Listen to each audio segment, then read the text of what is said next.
Glory be to God. கிறிஸ்துவுக்குள் மிகவும் பிரியமானவர்களே, உங்கள் அனைவருக்கும் இயேசு கிறிஸ்துவின் இனிய நாமத்தில் என்னுடைய அன்பின் வாழ்த்துக்கள். இந்த நாளிலும் கூட சற்று நேர தியானத்திற்காக ஒரு வேத பகுதியை வாசிப்போம். எண்ணாகமம் 23ஆம் அதிகாரம், அதனுடைய 7, 8 வசனங்கள். அப்பொழுது அவன் தன் வாக்கியத்தை எடுத்துரைத்து, மோவாபின் ராஜாவாகிய பாலாக் என்னை கிழக்கு மலைகளில் உள்ள ஆராமிலிருந்து வரவழைத்து, நீ வந்து எனக்காக யாக்கோபை சபிக்க வேண்டும், நீ வந்து இஸ்ரவேலை வெறுத்து விட வேண்டும் என்று சொன்னான். தேவன் சபிக்காதவனே நான் சபிப்பதெப்படி, தேவன் வெறுக்காதவனே நான் வெறுப்பதெப்படி. Praise the Lord. இந்த பூமியிலே நான் வாழும்போது ஸ்தோத்திரம், இங்கே பல நேரங்களில் நாம் சந்திக்கிற 2 காரியங்கள் தான் இது: சாபம், அதுபோல வெறுப்பு. ஸ்தோத்திரம்.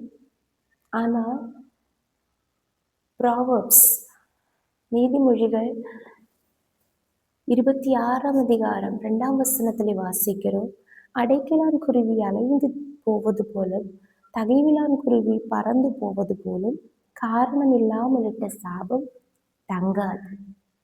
எந்த காரணமும் இல்லாமல் நமக்கு நேரே ஒரு சாபம் வருகிறது என்றால், சாபம் போடுகிறார்கள் என்றால், நிச்சயமாகவே அந்த சாபம் தங்காது என்று வேத வசனம் நமக்கு கற்றுக் கொடுக்கிறது. உமக்கு காத்திருக்கிறவர்கள் வெட்கப்பட்டு போவதில்லை, முகாந்திரம் இல்லாமல் துரோகம் பண்ணுகிறவர்களே வெட்கப்படுவார்களாக என்று 25ஆம் சங்கீதத்திலே சங்கீதக்காரனாகிய தாவீதும் இப்படியாக ஜெபிக்கிறார். ஆனால் இங்கே வாசிக்கிறோம், இங்கே இஸ்ரவேல் மக்களை சபிக்கும்படியாகவும் அவர்களை நீ வெறுத்து விட வேண்டும் என்று ஸ்தோத்திர மோவாபின் ராஜாவாகிய பாலாக் இந்த பிலேயாமின் இடத்திலே பேசுகிறார். ஆனால் பிலேயாம் இந்த வார்த்தையை அவர் சொல்ல பிறகு அவர் சொல்லுகிறார், தேவன் சபிக்காதவனே நான் சபிப்பதெப்படி, தேவன் வெறுக்காதவனே நான் வெறுப்பதெப்படி. ஸ்தோத்திரம். ஏனென்றால் இந்த காரியம் பாலாக் பிலேயாமோடு பேசும்போதே தேவனாகி கர்த்தர் பிலேயாமோடு அவருடைய கர்த்தர் வெளிப்படுத்தினார், இந்த ஜனங்கள் ஆசீர்வதிக்கப்பட்டவர்கள். ஹல்லேலூயா. மனிதர்கள் கண்களுக்கு முன்பாக சில வேளை நாம் வெறுக்கப்பட்டவர்களாக இருக்கலாம், சபிக்கப்பட்டவர்களாக இருக்கலாம், ஸ்தோத்திரம் ஒன்றுமில்லாதவர்களாக இருக்கலாம், ஸ்தோத்திரம் இழிவானவர்களாக இருக்கலாம், கனவீனமானவர்களாக இருக்கலாம், பலவீனமாக இருக்கலாம். ஆனால் கர்த்தர் இஸ்ரவேல் மக்களை பார்த்து இந்த பிலேயாமோடு பேசுகிறார், அவர்கள் ஆசீர்வதிக்கப்பட்டவர்கள், என்னாலே ஆசீர்வதிக்கப்பட்டவர்கள். ஆதலால் பிலேயாம் சொல்லுகிறார், தேவன் சபிக்காதவனே நான் சபிப்பதெப்படி, தேவன் வெறுக்காதவனே நான் வெறுப்பதெப்படி. அதனுடைய அர்த்தம், தேவன் சபிக்காதவனே, தேவன் வெறுக்காதவனே, இந்த உலகம் சபிக்கலாம், இந்த உலகம் வெறுக்கலாம். அதுதானே இஸ்ரவேல் மக்கள். எந்த துரோகம் இஸ்ரவேல் மக்கள் செய்யவில்லை. அவர்கள் அந்த வழியாக கடந்து வருகிறார்கள். தேவன் அவர்களை எகிப்து தேசத்திலிருந்து புறப்பட பண்ணின பின்பு அவர்கள் வாக்குத்தத்த தேசத்தை நோக்கி போகும்போது அவர்கள் பல தேசங்களை, பல ராஜாக்களை, பல ராஜ்யங்களை கடந்து போகிறார்கள். அப்படியே தான் இந்த மோவாப் ராஜாவின் அந்த மோவாபு தேசத்தின் வழியாக வரும்போதுதான் இந்த ராஜா முகாந்திரம் இல்லாமல் காரணம் இல்லாமல் இந்த பிலேயாமை பார்த்து சொல்லுகிற, இந்த ஜனங்களை சபிக்க வேண்டும், அவர்களை நீ வெறுத்து விட வேண்டும், நீ யாரெல்லாம் சபித்தால் அவர்கள் சாபமாவார்கள், நீ வெறுத்தால் அவர்கள் வெறுக்கப்படுவார்கள், நீ ஆசீர்வதித்தால் அவர்கள் ஆசீர்வதிக்கப்படுவார்கள் என்று நான் கேள்விப்பட்டிருக்கிறேன். அதான் நீ வந்து இவர்களை சபிக்க வேண்டும், வெறுத்து விட வேண்டும். ஆனால் பிலேயாமுக்கு தேவன் வெளிப்படுத்தினார், அவர்கள் ஆசீர்வதிக்கப்பட்டவர்கள். அதனால் அவர் சொல்லுகிறார், தேவன் சபிக்காதவனை நான் சபிப்பதெப்படி, தேவன் வெறுக்காதவனை நான் வெறுப்பதெப்படி. Praise the Lord. ஆனால் கர்த்தர் அந்த சாபத்தை ஆசீர்வாதமாகவே மாற்றினார். காரணம், 9வது வசனத்தில் அவர் சொல்லுகிறார், கண்மலை உச்சியில் இருந்த நான் அவனை கண்டு குன்றுகளில் இருந்து அவனை பார்க்கிறேன், அந்த ஜனங்கள் ஜாதிகளோட கலவாமல் தனியே வாசமாயிருப்பார்கள். எத்தனை நாட்கள், எத்தனை நாளளவோ நம்ம தனியாக பரிசுத்தமுள்ள ஜாதியாக தனியாக தேவனுக்கு பயந்து பரிசுத்தத்தோடு தெய்வ பயபக்தியோடு நாம் வாழ்கிறோமோ, ஒரு செப்பரேஷனோடு கூட ஒரு பிரித்தெடுக்கப்பட்ட அனுபவத்திலே நாம் காணப்படுகிறோமோ, நிச்சயமாகவே உலகம் நம்மை வெறுக்கலாம், உலகம் நம்மை பகைக்கலாம், உலகம் நம்மை சகிக்கலாம். ஆனால் அவர் பார்க்கும்போது அவருடைய கண்களுக்கு முன்பாக நாம் ஆசீர்வதிக்கப்பட்டவர்கள். உபாகமம் 23ஆம் அதிகாரம் 5-6 வசனங்களிலே கர்த்தர் இப்படியாக பேசுகிறார். Deuteronomy chapter 23 verse 5 and 6. However, the Lord your God would not listen to Balaam, but turned the curse into a blessing for you, because the Lord your God loves you. Do not seek a treaty of friendship with them as far as you live.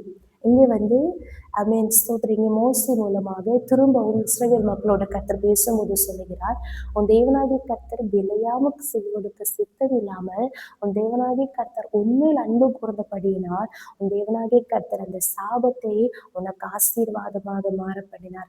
இன்றைக்கு நம்ம ஏதாவது ஆசீர்வாதங்களை அனுபவிக்கிறோமா? நிச்சயமாகவே நம்முடைய தேவனாகிய கர்த்தர் நம்மிடத்துல அன்பு கூர்ந்ததினாலே, அவர் நம்மிடத்துல இரக்கம் கொண்டதினாலே அந்த சாபங்களை எல்லாம் கர்த்தர் ஆசீர்வாதமாக மாற்றினார். ஹல்லேலூயா. எத்தனையோ நேரங்கள் உலகம் நம்மை பகைத்தார்கள், வெறுத்தார்கள், மனிதர்கள் கைவிட்டார்கள். ஆனால் இதுவரைக்கும் நாம் நிலைநிற்கிறோம். ஏன்? அவர் நம்மை வைத்திருக்கிற அன்பு அது பெரியது. மனிதர்களுடைய அன்பு குறைந்து போகும். உலக அன்பு மாயமான அன்பு. தேவன் நம்மை வைத்திருக்கிற அன்பு அது மாறாத அன்பு.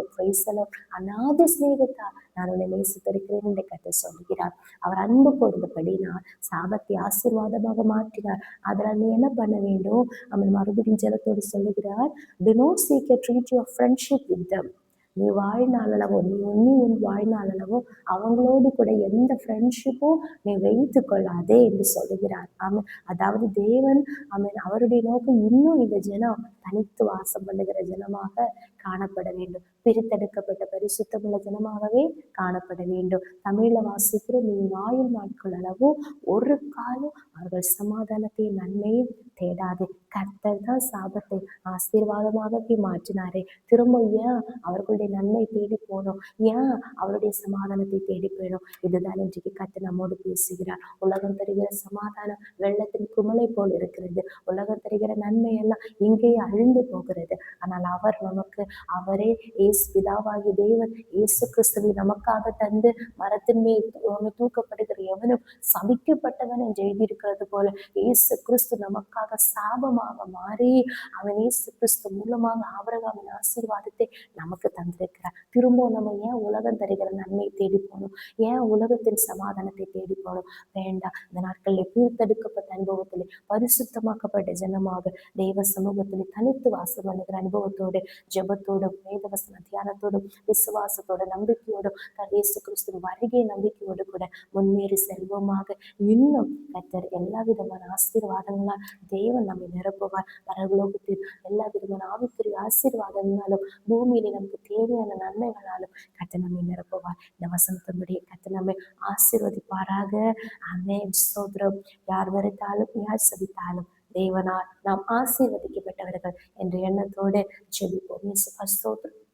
எங்களால் இல்லாமல் நேசித்து வழி நடத்துகிறேன்.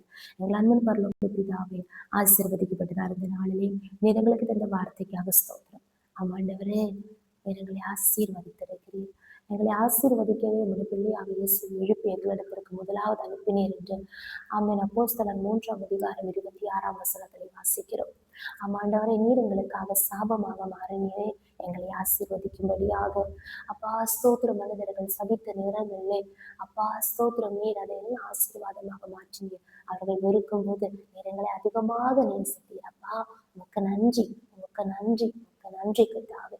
இன்னும் கர்த்தாவே, நம்மளுடைய சமூகத்திலே பிரித்தெடுக்கப்பட்ட அனுபவம் உள்ள மக்களாக, பிரித்தெடுக்கப்பட்ட பரிசுத்த ஜாதியாக, தனித்து வாசம் பண்ணுகிறவர்களாக உண்மையே நோக்கி கொண்டு உலகத்தின் சமாதானத்தையும் அப்பா நன்மையும் தேடாமல் அப்பா முதலாவது இந்த ராஜ்யத்தை நீதியை தேடி மாலை வருகிற எல்லா விதமான ஆசீர்வாதங்களால் நிரப்பப்பட எங்களை முற்றிலுமாக ஒப்புக் கொடுக்கிறோம், தாழ்த்துகிறோம். இந்த வசனத்தை கேட்டுக்கொண்டிருக்கிற எல்லாரையும் நீர் ஆசீர்வதித்தபடியாக நன்றி. இயேசுவின் நாமத்தினால் ஜெபிக்கிறோம். ஜெபத்தை கேளும் நல்ல பிதாவே. ஆமென், ஆமென், ஆமென். May God bless you.